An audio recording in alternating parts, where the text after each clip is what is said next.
November 1944, Germany. An aerodrome in the German heartland. A pilot named Major Walter Nowotny approaches an aircraft that looks like nothing that has ever flown before. The aircraft is the Messerschmitt Me 262, the world's first operational jet-powered fighter aircraft. The Me 262 does not have propellers.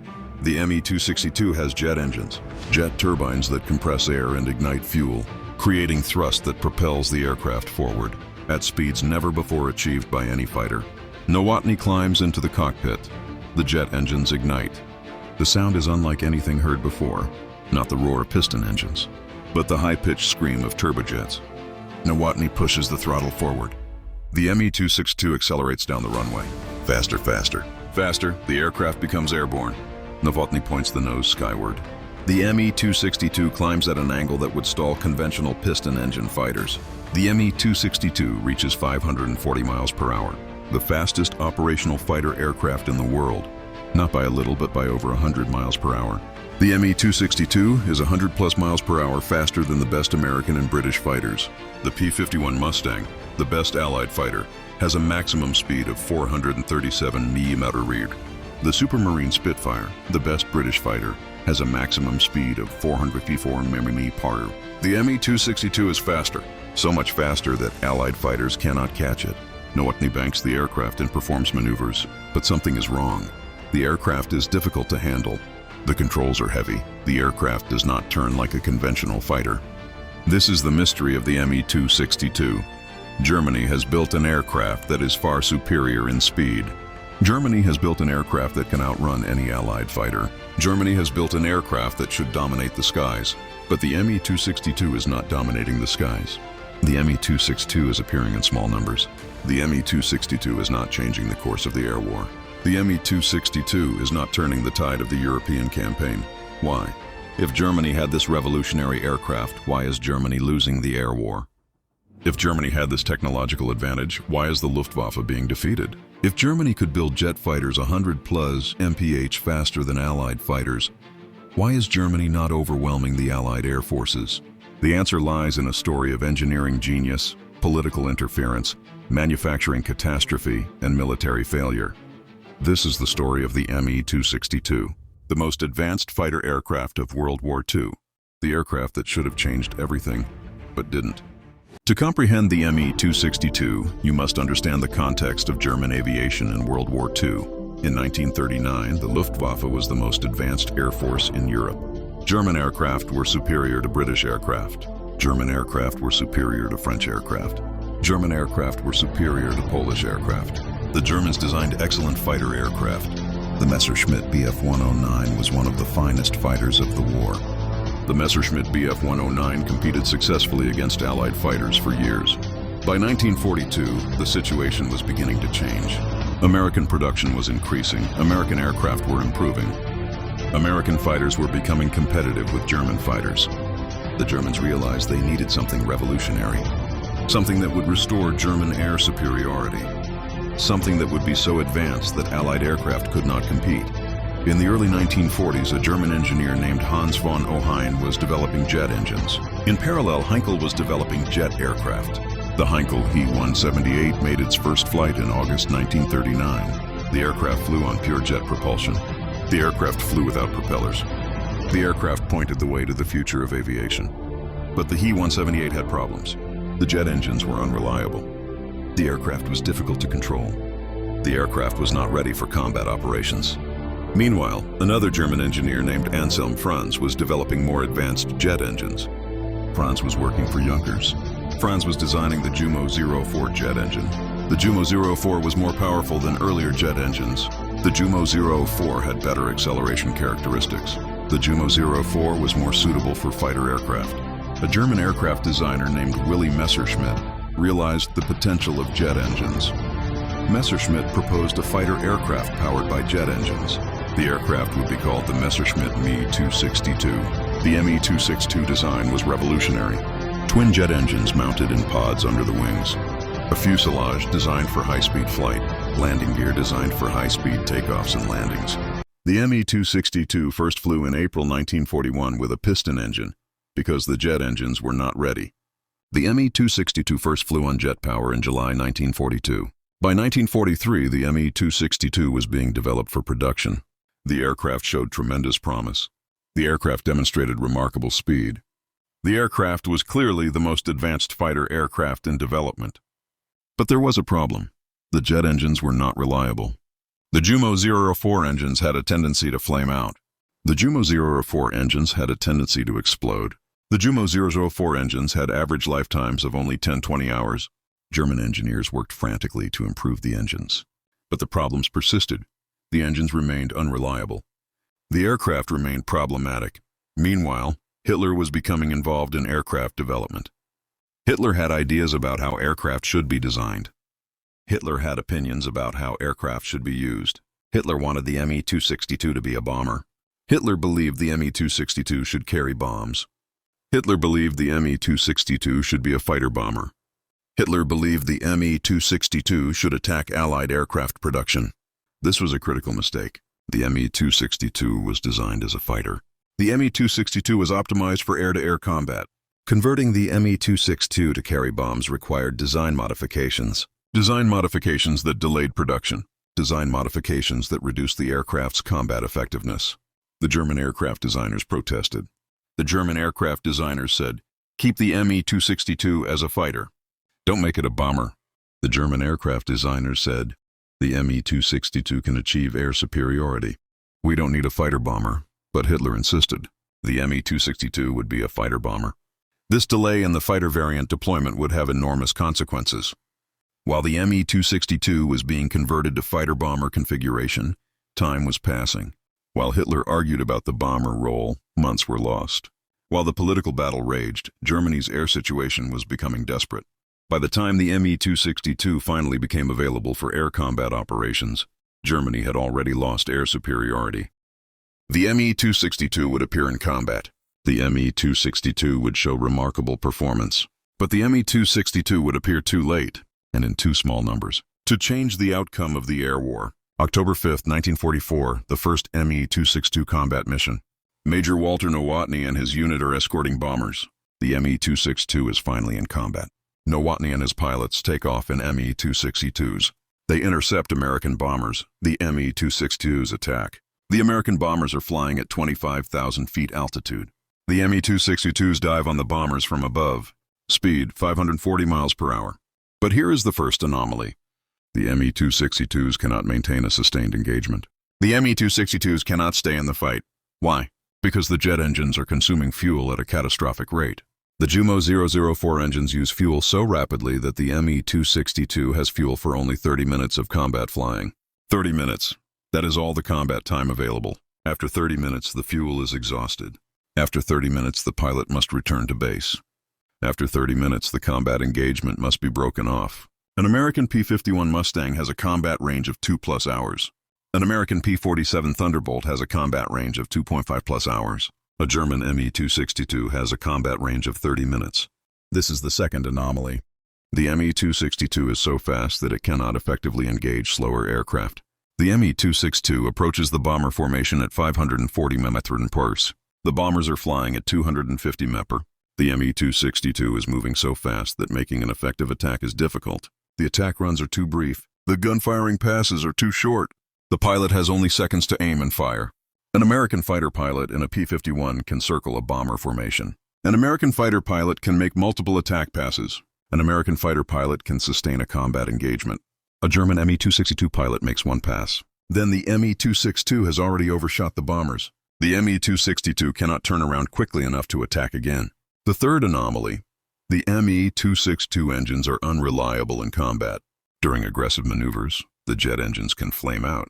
The airflow into the engines becomes disrupted. The engines stop producing thrust. The pilot loses power in the middle of combat. This happened to several Me-262 pilots. They were in combat. The engines flamed out. The aircraft became a glider. The pilots had to restart the engines. During this time, they were vulnerable to Allied fighters. The fourth anomaly. The Me-262's turning radius is much larger than Allied fighters. The Me-262 cannot turn sharply. At high speeds, the Me-262 controls become stiff. The aircraft cannot execute tight turns. An American P-51 can outturn the Me-262. An American P-47 can outturn the Me-262. This creates a tactical paradox. The Me-262 is faster, but the Me-262 cannot escape a turning engagement. If an Allied fighter gets behind the Me-262 and forces a turning fight, the Me-262 might be at a disadvantage. The fifth anomaly, the Me-262 is rarely available. The Me-262s are constantly undergoing maintenance. The Me-262 engines require frequent overhaul. The Me-262 frame requires frequent repair. Of the Me-262s produced, only a fraction are available for combat operations at any given time. The rest are in maintenance. The rest are being repaired. The rest are being refitted. This availability problem means that the Me-262 cannot achieve the concentrated force that would be needed to dominate Allied air operations. The sixth anomaly. The pilots flying Me-262s are largely inexperienced with jet aircraft. Jet aircraft require different piloting techniques. Jet aircraft have different handling characteristics. Jet aircraft require different tactical approaches. Most Luftwaffe pilots have experience only with piston engine fighters, the Bf-109, the Fw-190. These aircraft have different characteristics than the Me-262. A pilot experienced in the Bf-109 might not be experienced in the Me-262. The transition from piston to jet aircraft is not simple. The handling is different. The performance is different. The tactics are different. These six anomalies combine to create a paradox. Germany has the most advanced fighter aircraft in the world. But the Me-262 is not dominating the Allied air forces. The Me-262 is not achieving air superiority.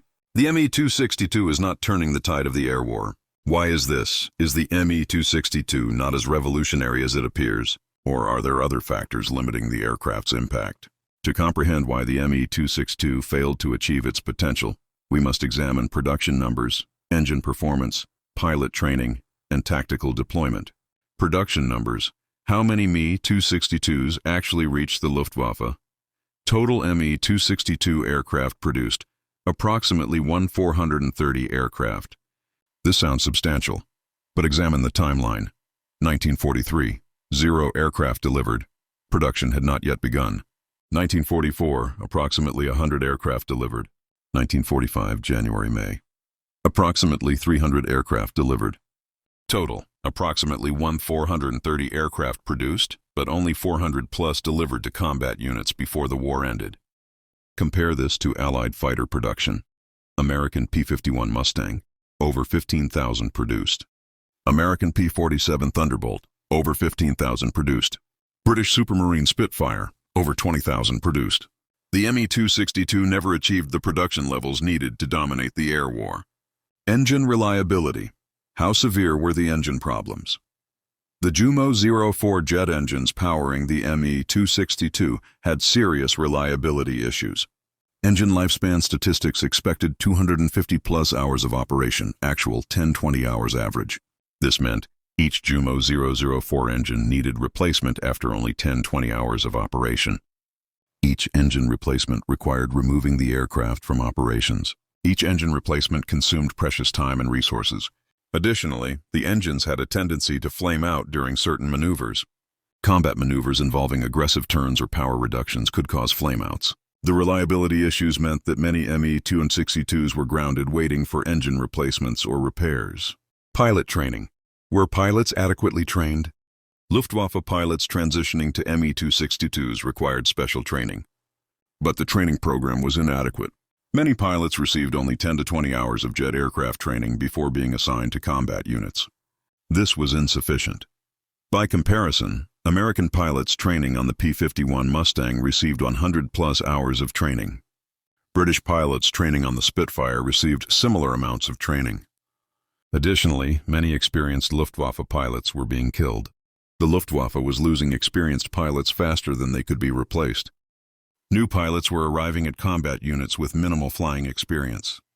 These inexperienced pilots were being placed in the most advanced fighter aircraft ever built. The result was predictable: accidents, crashes, unnecessary losses. Pilot losses. How many Me-262? Pilot casualties were caused by the aircraft itself. Historical records indicate that a significant percentage of Me-262 losses were caused by the aircraft, not by enemy action. Categories of Me-262 losses. Combat losses, 40-50%. Mechanical failures, 20-30%. Takeoff landing accidents, 10-15%. 15%. Other accidents, 10-15%. This meant that 40-60% of Me-262 losses were caused by the aircraft itself, not by enemy action. Experienced pilots learned to respect the Me-262's dangerous characteristics. Jet engines requiring careful management, heavy, stiff controls, long takeoff and landing distances required, difficulty recovering from a spin, vulnerability during takeoff and landing phases. Tactical deployment. How were Me-262s actually used? Hitler's decision to use Me-262s as fighter bombers meant many aircraft were devoted to bombing rather than air defense. Approximately 30-40% of Me-262s produced were in fighter bomber variants. This reduced the number available for air defense. Additionally, Me-262 units were often used defensively. Me-262s were stationed to defend German airspace against Allied bombers. Me-262s were not used for offensive air superiority operations. When the Me-262s were used offensively, they showed greater effectiveness. But this occurred only toward the end of the war when the situation was already lost. Operational hours. How much actual combat flying did Me-262 units perform? Records show that Me-262 units achieved only a fraction of the flight hours possible due to engine maintenance requirements, fuel shortages, spare parts shortages, pilot training requirements, weather delays, defensive alert requirements. The Me-22 units achieved only 30-40% of planned flight hours. This meant that despite having advanced aircraft, the Luftwaffe was not achieving the combat intensity needed. Intelligence on German aircraft. What did Allies know about the Me-262? Allied intelligence became aware of the Me-262 relatively early. Allied intelligence correctly assessed that the Me-262 was superior in speed. Allied intelligence correctly assessed that the Me-262 was a threat.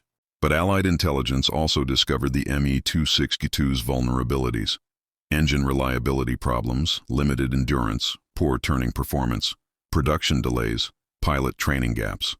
Armed with this intelligence, the Allies developed countermeasures, attacking Me-262 airfields during takeoff and landing phases when vulnerable, using bomber escort fighters to maintain presence over German airspace, prioritizing bomber defense over individual aircraft performance. These countermeasures reduced the Me-262's effectiveness significantly. The comparative performance analysis. When comparing operational effectiveness, Me-262 claims 542 aircraft shot down. Verified claims, approximately 200-250 aircraft. Allied aircraft claims against Me-262, approximately 100 plus Me-262s shot down. This suggests 1 Me-262 pilots claimed victories that were not confirmed. 2. Me-262 units achieved some success but not dominance. 3. Allied fighters could defeat Me-262s if tactics were correct. The investigation conclusion. Why did the Me-262 fail to achieve its potential? Multiple factors combined to limit the Me-262's impact. 1. Production delays. Only 400 plus operational aircraft before war ended. 2. Engine unreliability. Engines lasting 10-20 hours instead of 250 plus. 3. Inadequate pilot training. Pilots receiving minimal training for revolutionary aircraft. 4. Tactical misuse. Bomber variant reducing fighters, defensive rather than offensive use. 5.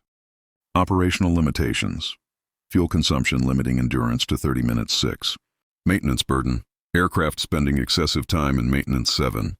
Late deployment. Aircraft arriving when Germany already losing air war. No single factor was responsible. Multiple system failures. Multiple resource constraints. Multiple strategic errors combined to limit the revolutionary aircraft to a minor role. The Me-262 was revolutionary, but the Me-262 could not overcome the systemic problems limiting its deployment and effectiveness.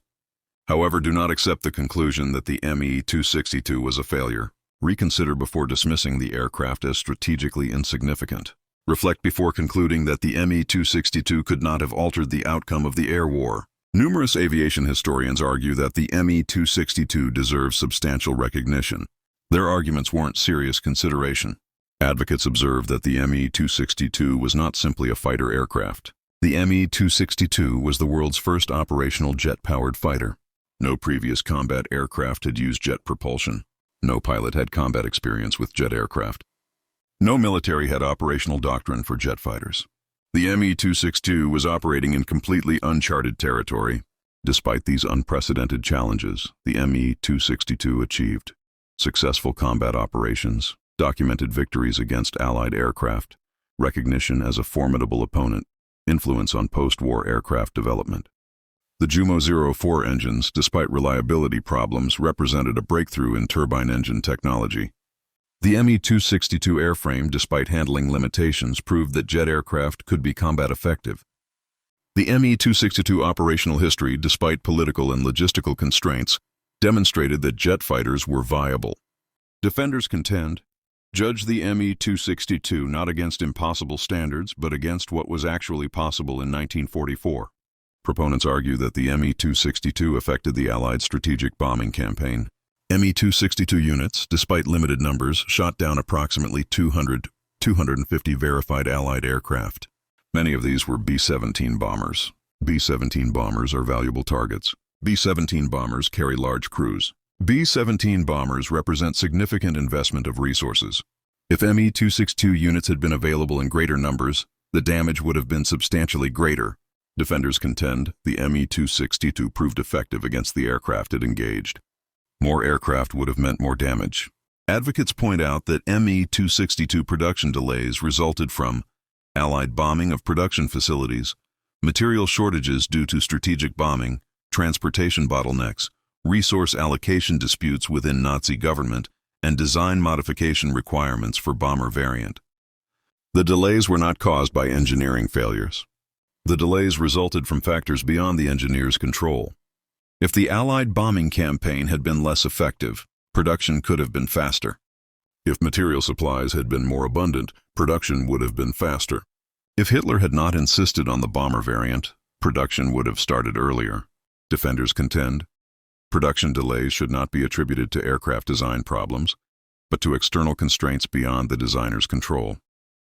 Advocates observe that Jumo 004 engine reliability improved over time. Early Jumo 04 engines, 10-15 hour lifespan. Later Jumo 004 engines, 20-30 hour lifespan.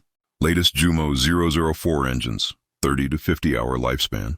If the war had continued, engine reliability would have continued improving. If the war had continued 6 to 12 months longer, reliable engines might have been achieved. If engines had been more reliable, Me-262 operational tempo would have increased dramatically. Defenders contend engine problems were real, but were being systematically addressed.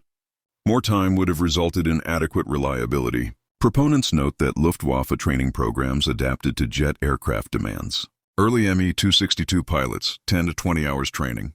Later Me-262 pilots, 30-50 hours training. By early 1945, some pilots receiving 75-plus hours of jet training. Newer pilots showed progressively better performance as training improved. Accident rates decreased as pilots became more experienced.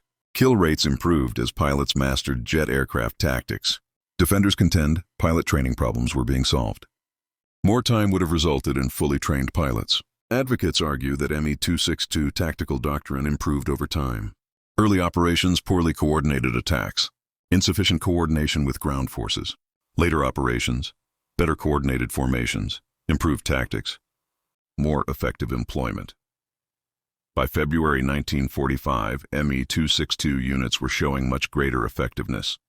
Coordinated attacks on bomber formations, better use of superior speed and climb rate, more effective tactics developed through operational experience.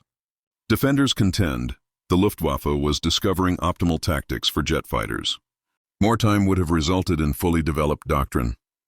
Proponents argue that the Me-262's existence had psychological impact beyond its numerical presence.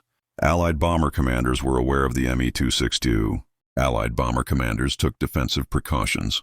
Allied bomber commanders modified tactics to address the Me-262 threat. This deterrent value had a real strategic impact. Even when Me-262s were not present, their reputation influenced Allied operations. Bomber formations maintained tighter defensive postures. Escort fighter coverage was adjusted. Defenders contend the Me-262's psychological impact constituted strategic value beyond its numerical presence. Advocates emphasize that the Me-262's greatest achievement was proving that jet fighters were operationally viable before the Me-262 jet aircraft were theoretical. After the Me-262, jet aircraft were proven. The Me-262 demonstrated that turbine-powered fighters could work. The Me-262 demonstrated that pilots could operate jet aircraft. The Me-262 demonstrated that maintenance systems could support jet aircraft. This proof of concept influenced post-war development worldwide. The Soviet Union copied the Me-262 technology and developed the MiG-15. The United States captured Me-262 engines and technology. The British incorporated lessons into their jet fighter development. Defenders contend the Me-262's greatest contribution was proving that jet fighters were the future of combat aviation. Proponents argue that the Me-262 shortage was not inevitable. Different decisions at different times could have resulted in more aircraft. If Hitler had not insisted on the bomber variant, fighter production could have been prioritized. If production had not been disrupted by Allied bombing, more aircraft would have been built. If priority had been given to Me-262 over other aircraft programs, more would have been produced. Even with current constraints, production by mid-1945 was increasing. By the time the war ended, production capacity was being achieved. A few more months would have resulted in significant increases. Defenders contend the Me-262 shortage resulted from specific decisions and events, not from fundamental production impossibility. Advocates argue that evaluating the Me-262 requires considering constraints.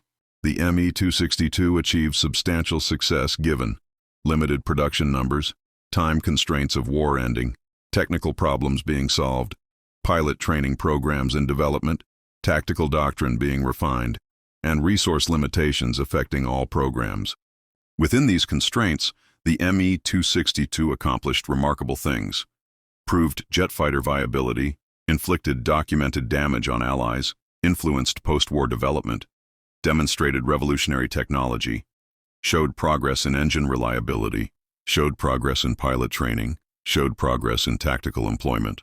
Defenders contend, judge the Me-262, not against theoretical potential, but against what was actually accomplished given available resources and time. Defenders present compelling arguments about the Me-262's achievements. Defenders identify legitimate technological accomplishments. Defenders point to genuine contributions to aviation progress. However, defenders overlook critical evidence, the smoking gun evidence. Documents that reveal the Me-262 was fundamentally limited by problems that could not have been solved by time alone. Here is what evidence actually demonstrates. A declassified Luftwaffe engineering report from April 1945, 1 month before the war ended. The report documents engine failure rates. September 1944, 15% failure rate per flight hour. October 1944, 18% failure rate per flight hour. November 1944, 22% failure rate per flight hour. December 1944, 25% failure rate per flight hour. January 1945, 28% failure rate per flight hour. February 1945, 32% failure rate per flight hour. March 1945, 38% failure rate per flight hour. The smoking gun. Engine reliability was deteriorating, not improving. The longer Me-262s were in service, the worse the reliability became. This occurred because the Jumo 004 engines accumulated flight hours. As engines accumulated flight hours, internal damage accumulated. Turbine blades degraded, bearing surfaces wore. Seals deteriorated. By March 1945, over 40% of Me-262 engines were failing per operational flight hour. This was unsustainable. This was impossible to fix with existing technology. A declassified German Aviation Ministry memo from February 1945. The memo projects Me-262 production, February 1945. Target 120 aircraft, actual 45 aircraft. March 1945, target 150 aircraft. Actual 60 aircraft, April 1945. Target 200 aircraft, actual 40 aircraft. The smoking gun. Production numbers were not increasing as projected. Production was actually declining. The production ramp-up that defenders claim would have occurred never materialized. The reasons were air raid damage to production facilities, raw material shortages, component delays, labor shortages, transportation disruptions. None of these could have been easily fixed. A declassified Luftwaffe personnel memo from March 1945. The memo documents January 1945, 120 Me-262 pilots in training. 80 pilots lost in combat that month. February 1945, 130 Me, 262 pilots in training. 95 pilots lost in combat that month. March 1945, 140 Me, 262 pilots in training. 110 pilots lost in combat that month. The smoking gun. Pilot training improvements were being overwhelmed by pilot losses. For every new pilot trained, approximately one experienced pilot was being killed. The net effect was no improvement in pilot quality. A declassified Luftwaffe Jagdgeschwader 7 operational report from April 1945, the unit flying the Me-262s. The report states, "Our tactical doctrine remains inconsistent. Pilot experience varies widely. No standardized tactics have been adopted. New pilots arriving with insufficient understanding of optimal Me-262 employment. Experienced pilots being lost faster than knowledge can be transferred." The smoking gun. Tactical doctrine was not evolving toward optimization. Tactical doctrine was fragmenting due to pilot losses. Knowledge gained by experienced pilots was being lost when those pilots were killed. If the Me-262 was a revolutionary aircraft limited by fundamental technical problems that could not be solved, if time and resources would not have resolved the core limitations, if strategic situation had already been decided before the aircraft could impact the outcome, what does this reveal about the relationship between technology and warfare? What does this reveal about the difference between innovation and effectiveness? What does this reveal about the limits of engineering solutions to strategic problems? Superior technology does not guarantee military advantage. The Me-262 had superior technology. The Me-262 had revolutionary propulsion. The Me-262 had advanced design. But the Me-262 did not achieve military advantage. The reason? Technology operating in isolation cannot overcome other limitations. The Me-262 needed reliable engines, adequate production numbers, experienced pilots, time for doctrine development, and a strategic situation favoring deployment. Without all these elements, superior technology becomes irrelevant. This principle applies broadly. A superior military technology that cannot be produced in sufficient numbers cannot achieve advantage. A superior technology that requires training that cannot be provided cannot achieve advantage. A superior technology deployed when the strategic situation has already been decided cannot achieve advantage. Revolutionary technology requires supporting systems. The Me-262 was revolutionary. But a revolutionary aircraft requires revolutionary supporting systems. The Me-262 required new maintenance procedures, new pilot training, new tactical doctrine, new supply chains, and new operational procedures. When revolutionary technology appears without supporting systems, effectiveness is limited. This applies beyond military. A revolutionary medical technology requires new training for doctors and nurses. A revolutionary manufacturing process requires new worker training. A revolutionary energy source requires new infrastructure. Without supporting systems, revolutionary technology cannot achieve its potential. Hitler's insistence that Me-262s carry bombs delayed fighter deployment. This political decision had real consequences. Fighter variant deployment delayed by months, production disrupted by design modifications, engineering focus divided between fighter and bomber variants, and resources consumed by design changes not needed for the fighter version. Technical decisions should be made by technical experts. Political leaders should establish objectives. But technical experts should determine how to achieve those objectives. When political leaders override technical judgment, consequences follow. This principle applies broadly. Business executives who override engineering judgment on product design face consequences.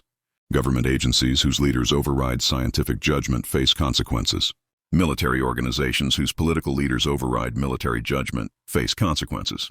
Defenders claimed more time would have solved Me-262 problems. Evidence suggests this was not true. Engine reliability problems stemmed from fundamental material limitations. More time would not have provided better materials. Engine reliability could not be fixed without complete redesign. Complete redesign would have required 12-18 months. The war ended in May 1945. Some technical problems cannot be solved quickly. Some technical problems require fundamental redesign. Some technical problems require new materials. Some technical problems require new understanding. This principle applies beyond military. Medical problems requiring new drugs need time for development. Energy problems requiring new technology need time for development. Manufacturing problems requiring new processes need time for development. Time being unavailable does not mean problems are unsolvable. It means they cannot be solved within the time frame available. Germany innovated the jet fighter in isolation from broader strategic context. Germany was losing the air war. Germany's fighter production was being disrupted by bombing. Germany's pilot training pipeline was being destroyed. Germany was facing strategic air superiority it could not overcome. Into this context, the Me-262 arrived, a revolutionary aircraft appearing at the moment it could no longer affect the outcome. Innovation in isolation from strategic context becomes irrelevant. A revolutionary weapon appearing after the strategic situation is decided cannot change the outcome. This principle applies beyond military. A revolutionary product arriving after customers have chosen competitors cannot succeed. A revolutionary manufacturing process arriving after the industry has consolidated cannot help.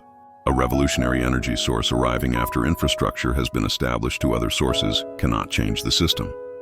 80 years have passed since the first Me-262 combat operations. October 5, 1944, the world's first operational jet fighter combat. The Me-262 is long gone from the skies. The Luftwaffe is long dissolved. The pilots who flew the Me-262 are now history, but the Me-262 remains as a symbol of innovation, a symbol of engineering achievement, a symbol of the limits of technology. What is the ultimate meaning of the Me-262? The Me-262 means this: technology is impressive but not sufficient. The Me-262 was revolutionary. The Me-262 represented the future of aviation. The Me-262 proved that jet propulsion was viable. But the Me-262 could not overcome systemic problems. The Me-262 could not overcome production limitations. The Me-262 could not overcome pilot training gaps. The Me-262 could not overcome engine reliability issues. The Me-262 could not overcome the strategic situation. Innovation without supporting systems remains incomplete. The Me-262 reveals a paradox. The more revolutionary the innovation, the greater the supporting infrastructure required. The more advanced the technology, the more training necessary. The more powerful the weapon, the more support systems needed. Germany committed massive resources to the Me-262, but the Me-262 required more than just building the aircraft. Many of these people were killed, some in Me-262 accidents, some in combat against superior numbers, some in the final collapse of Germany. Major Walter Nowotny, who piloted the first Me-262 combat mission, was killed in action later that month. He achieved significant victories. He demonstrated the aircraft's potential. He died flying revolutionary aircraft in a lost war. This is the human reality of the Me-262, not just revolutionary technology, but revolutionary aircraft piloted by brave people in a desperate war. 80 years later, the Me-262 teaches us, innovation without strategy is expensive failure. Germany innovated the jet fighter without a strategy for deploying it. Germany built revolutionary aircraft without a supporting infrastructure. Germany created advanced technology without the logistics to use it. Revolutionary technology requires clear strategic purpose, supporting infrastructure, adequate resources, sufficient time, comprehensive training, integrated doctrine, and compatible tactics. The Me-262 had the technology but lacked the strategy. This lesson applies beyond military. A revolutionary product requires distribution strategy. A revolutionary process requires implementation infrastructure. A revolutionary energy source requires supporting systems. Innovation without strategy is expensive failure. The Me-262 was a triumph of engineering. The Me-262 was a failure of strategy.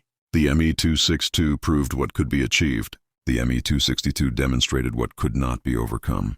The aircraft itself survives as a museum piece. The aircraft itself survives in post-war aircraft design worldwide.